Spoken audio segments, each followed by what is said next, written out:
Speaking of the press and their relationship with Donald just thinking Trump, the same thing. They can't report it because they're buds now again, right? Right. I was just thinking the same thing. Joe and Mika traveled to Mar-a-Lago on Friday to meet with whom?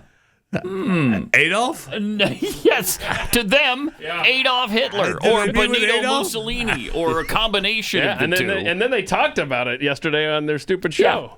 Check this out. And even said we would appreciate the opportunity to speak with the president-elect himself. So they reached out to Trump. On Friday, we were given the opportunity to do just Pause that. it for a second. What a magnanimous gesture on the part of Trump. No kidding. After putting up with these two buffoons for the last 7 years of their hatred and their ridiculous extreme rhetoric.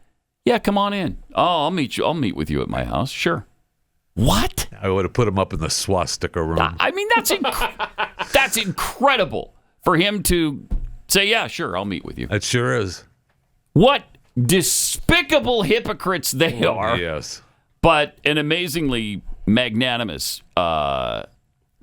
effort on the part of Donald Trump. And they are so uncomfortable delivering this message to their audience that they had watch Joe. I mean, this is all scripted. They have to read this to their audience. This has got to be the bosses.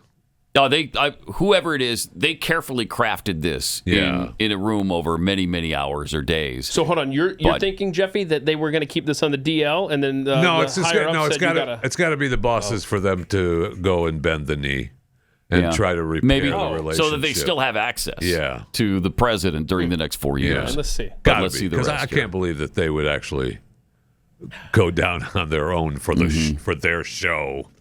Who knows? I mean, these might be the two most shameless hypocrites that's true. in the history of media. And the left is so pissed at them right now. Let's see the rest of this. That's possible. Asked and even said we would appreciate the opportunity to speak with the president-elect himself. On Friday, we were given the opportunity to do just that. Joe and I went to Mar-a-Lago to meet personally with President-elect Trump. It was the first time we have seen him in 7 years. Now, we talked about a lot of issues, including abortion, mass deportation, threats of political retribution against political opponents, and media outlets. We talked about that a good bit. You sure did. And it's going to come as no surprise to anybody who watches this show, has watched it over the past year or over the past decade, that we didn't see eye to eye on a lot of issues, and we told him so.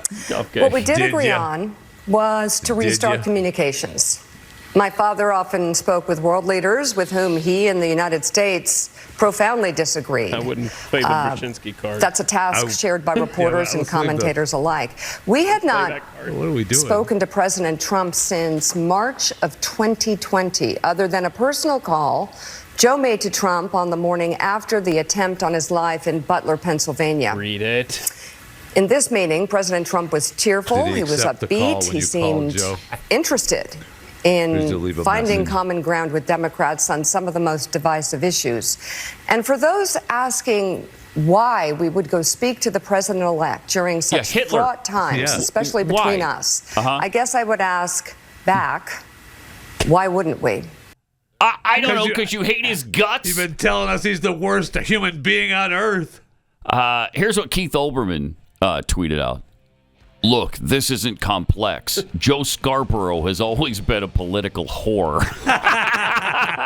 That might be the first time I have ever agreed with Keith Olbermann. Common ground. How about that? Wow.